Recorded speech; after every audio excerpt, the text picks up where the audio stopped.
Et si on profitait des fêtes de fin d'année pour lever le pied, se reposer et revisiter ce qui nous a marqué? Aujourd'hui, je vous propose de réécouter l'un de vos épisodes préférés de l'année, parce que certains messages méritent qu'on y revienne, qu'on les laisse résonner à nouveau. Et peut-être qu'il résonnera justement différemment pour vous aujourd'hui. Alors installez-vous confortablement et c'est parti! Bienvenue dans Communiquer avec Sens, le podcast des entrepreneurs du vivant qui ne se reconnaissent plus dans leur communication. Je suis Émilie Lemaître, révélatrice de mission et mentor en slow communication. Chaque jeudi, je vous aide à révéler votre pourquoi profond, structurer votre message et retrouver la joie de communiquer avec une approche slow, éthique et sans bullshit marketing. C'est parti pour l'épisode du jour. Bonjour et bienvenue dans ce nouvel épisode du podcast. Aujourd'hui, j'ai envie de vous parler du système de pensée. Pour tout vous dire, j'ai pris conscience de mon système de pensée il y a à peu près 3-4 ans. Et ça a été complètement transformateur pour moi. Et je crois maintenant que si plus de gens prenaient conscience de comment fonctionne leur pensée, on pourrait aider à transformer le monde beaucoup plus vite. Alors moi, je veux participer activement à cette transformation du monde. Et c'est pour ça qu'aujourd'hui, j'ai envie de vous donner des clés pour vous éveiller sur vos pensées.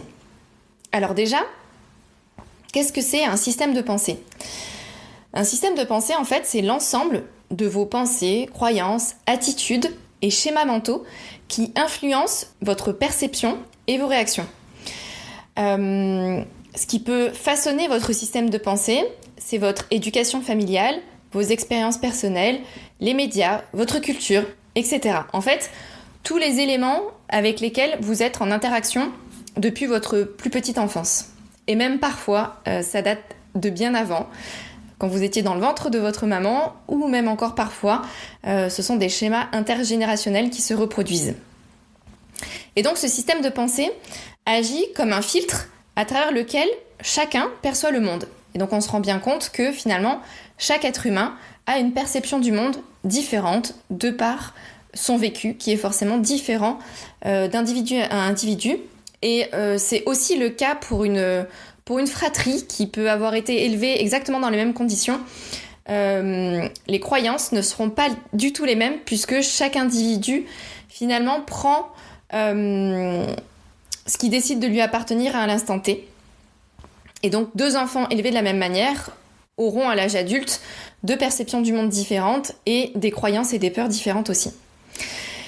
Donc si vous voulez un petit peu des exemples de ce qui peut vous avoir marqué durant votre enfance par exemple, on peut peut-être vous avoir martelé que l'amour n'existait pas, car les gens cherchent toujours à se servir de vous. On peut aussi vous avoir dit que pour avoir de l'argent, il fallait travailler très dur et s'épuiser à la tâche. Ou au contraire, on peut vous avoir dit que si vous faites de votre passion votre travail, vous vivrez heureux et aurez un impact incroyable sur les humains. Et rien qu'avec ces exemples-là, je pense que vous comprenez bien que votre réalité d'aujourd'hui est façonnée par ces croyances. Votre système de pensée influence vos perceptions, vos émotions, vos actions, vos choix et vos décisions.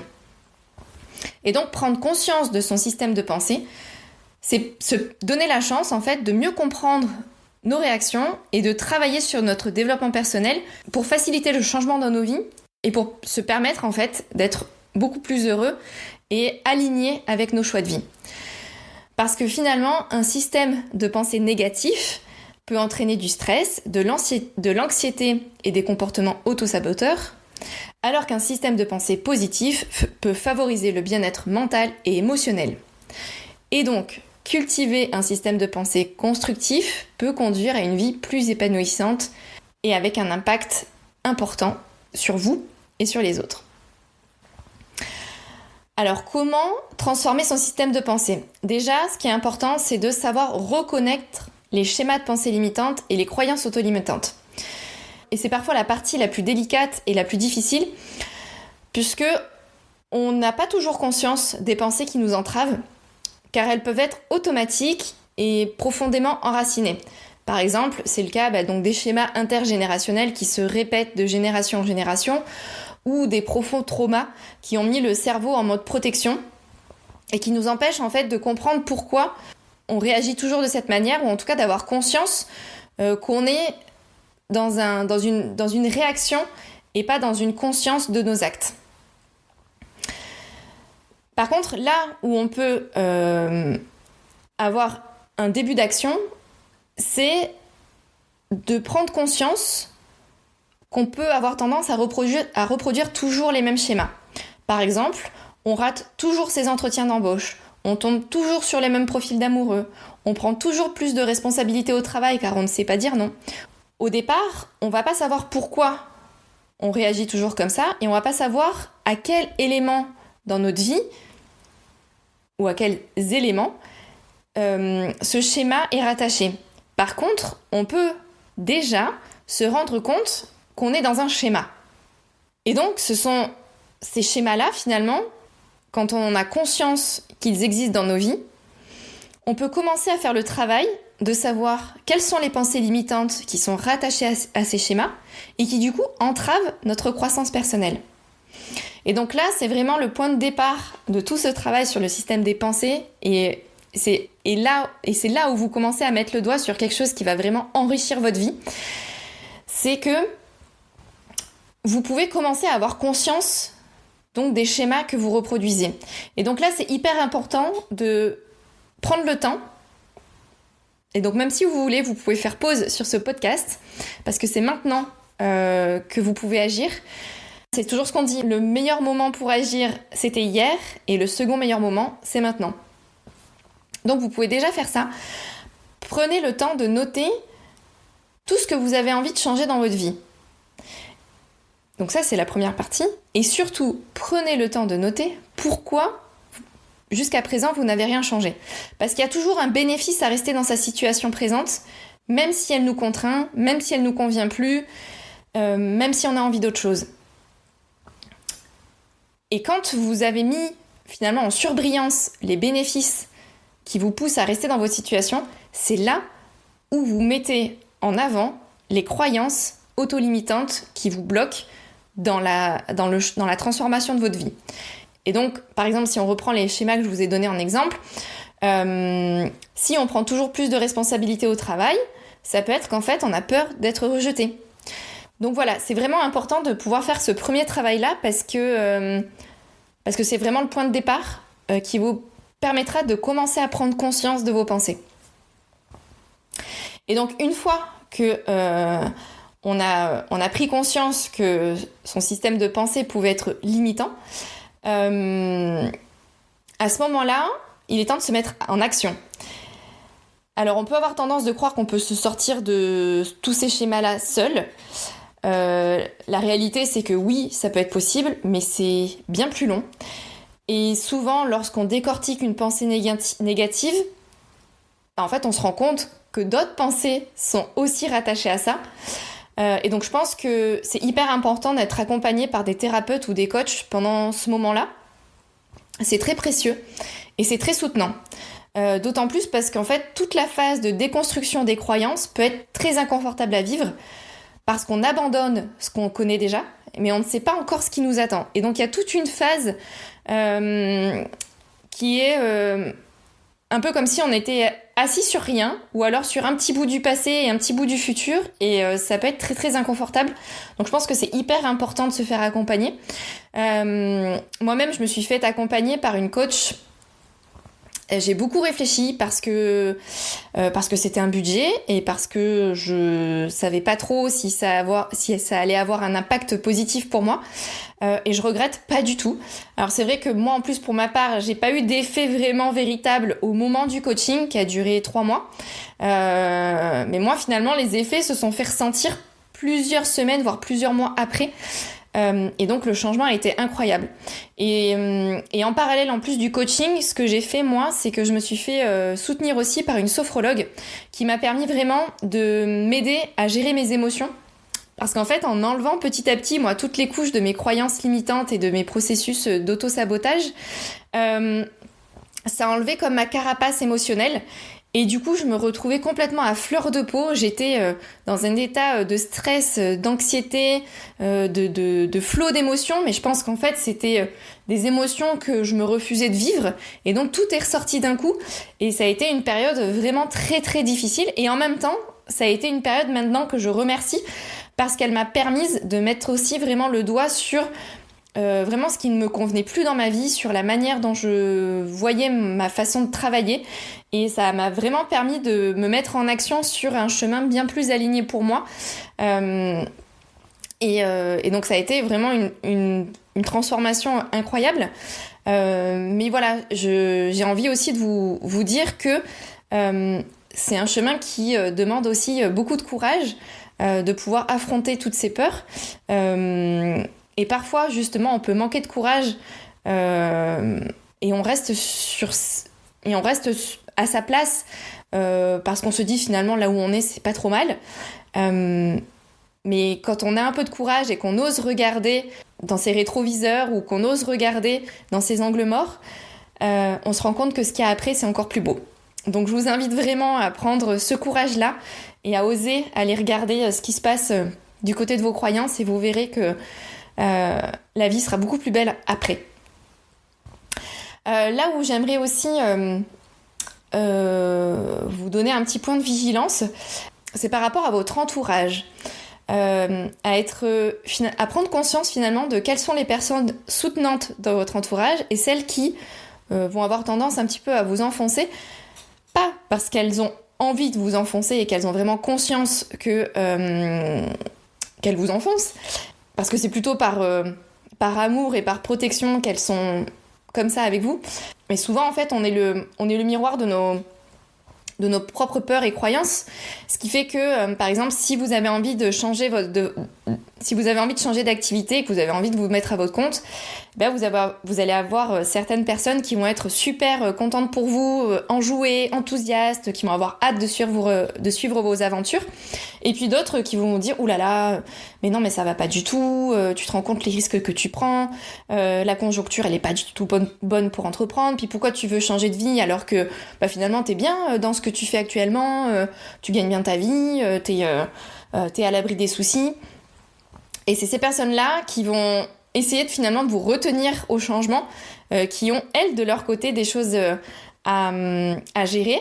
Et c'est important de pouvoir vraiment faire le distinguo que ce qu'elles projettent sur vous, ce sont leurs propres peurs et croyances, et ce ne sont pas vos propres peurs et croyances. En fait, ça ne remet pas en question qui vous êtes et ce que vous avez envie de construire.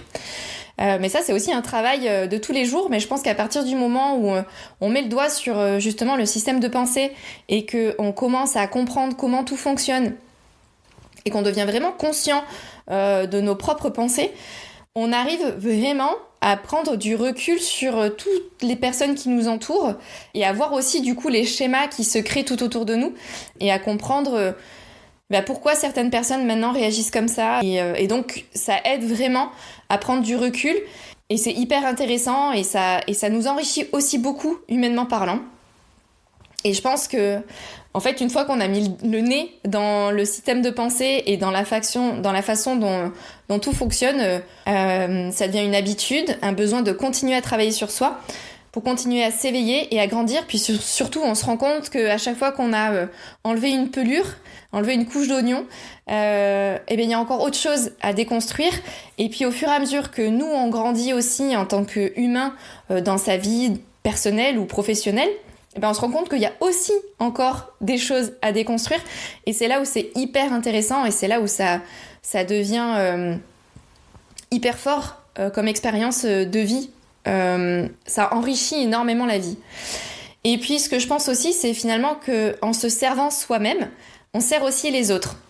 Parce que on montre aux autres qu'on peut changer, que c'est pas si difficile que ça, il faut juste un petit peu de courage, et donc on devient inspirant pour les autres. Et finalement, c'est un cercle vertueux qui se crée et qui bénéficie à tous.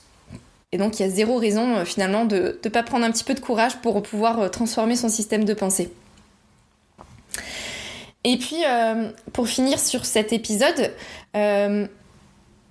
j'avais envie de vous partager quelques conseils pratiques pour cultiver des pensées positives et constructives. Parce que, comme je le disais juste un peu avant, c'est vraiment un travail de tous les jours aussi. Et c'est important de mettre aussi à son service des petites pratiques quotidiennes qui vont nous aider à rester toujours dans cette énergie positive parce que on reste humain, on reste avec un cerveau qui qui met en boucle 80% de pensées négatives pour 20% de pensées positives. Et donc c'est vraiment comme un muscle qu'on travaille tous les jours et qu'on a besoin de travailler tous les jours. Et donc c'est important d'encourager les pensées positives par des petites astuces pratiques.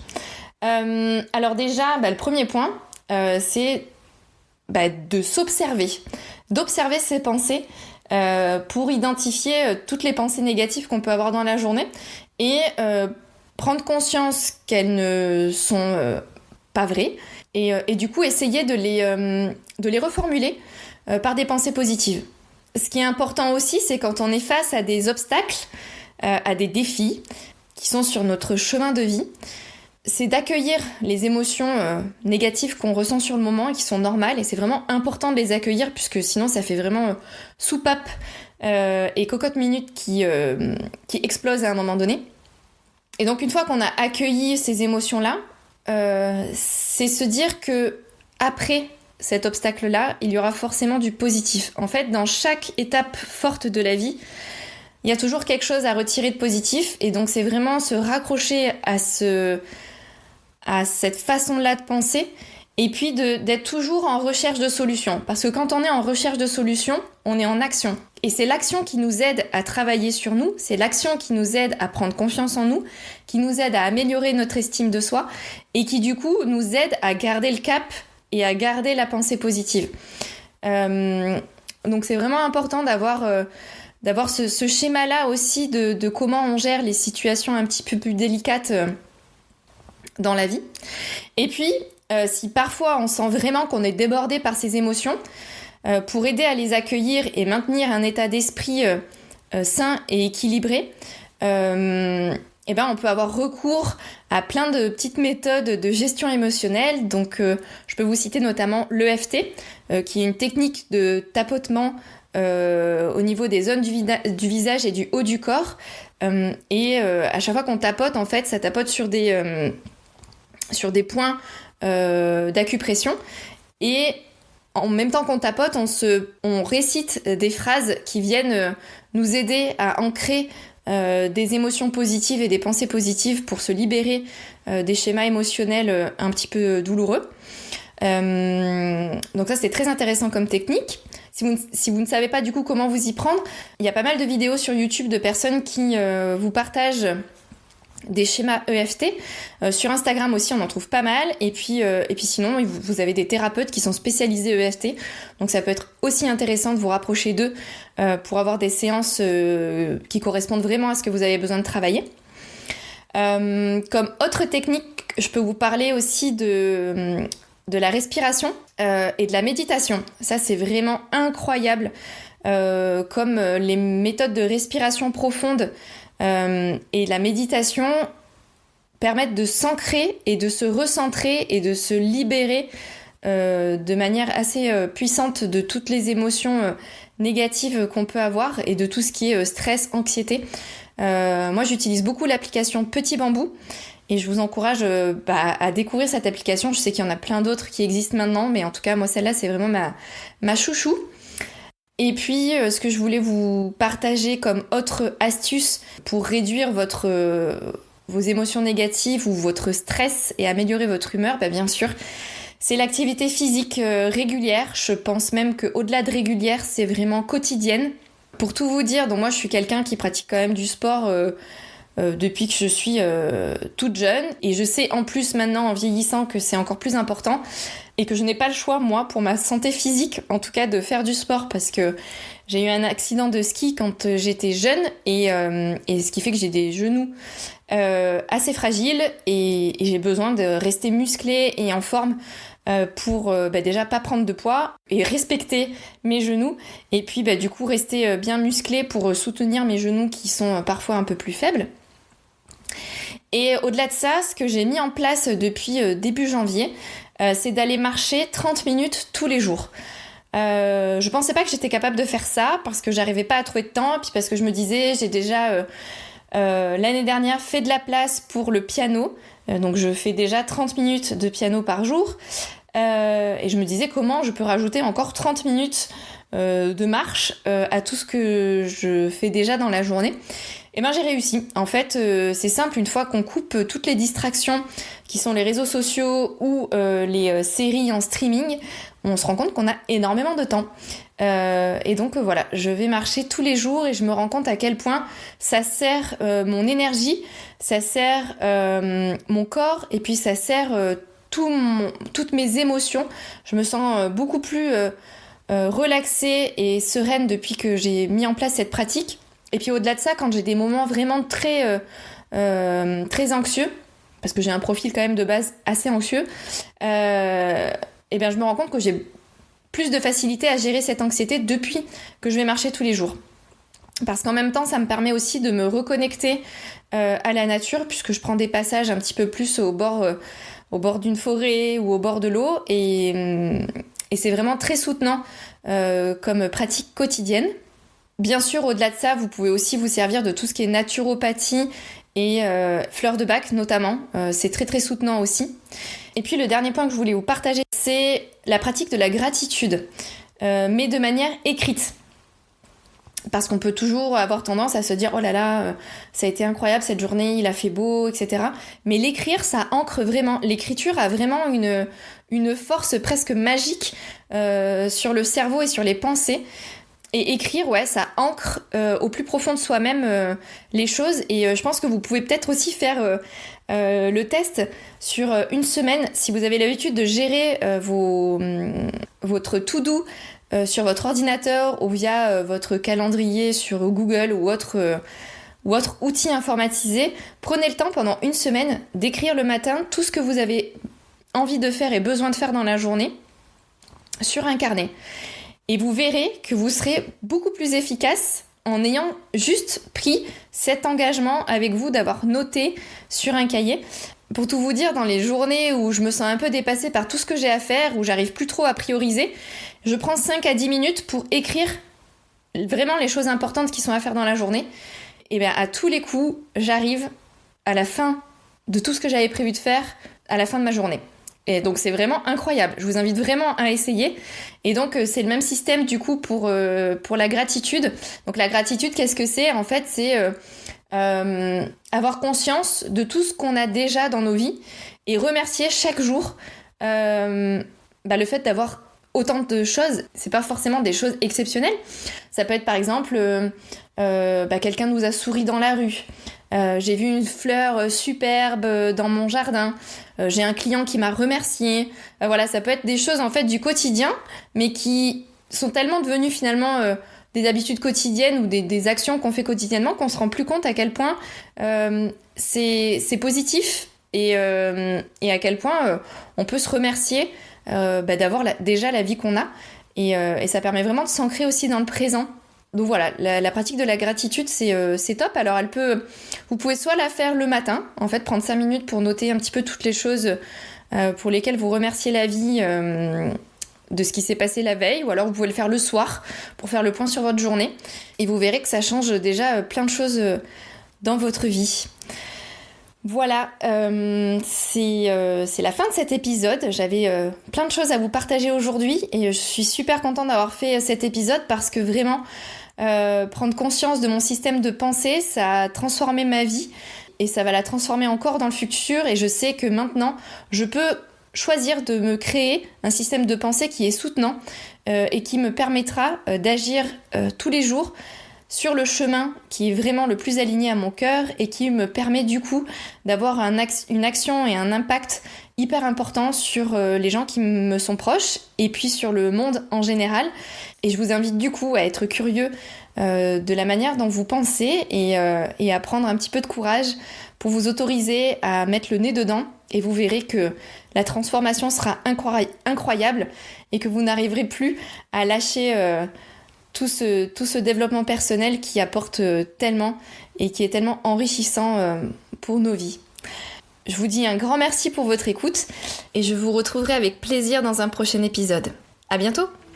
Merci d'avoir écouté Communiquer avec Sens. Si cet épisode vous a plu, pensez à le partager ou à laisser une note 5 étoiles ou un commentaire sur votre plateforme d'écoute préférée. Et si vous voulez aller plus loin, rendez-vous sur emilielemaitre.fr. À très vite!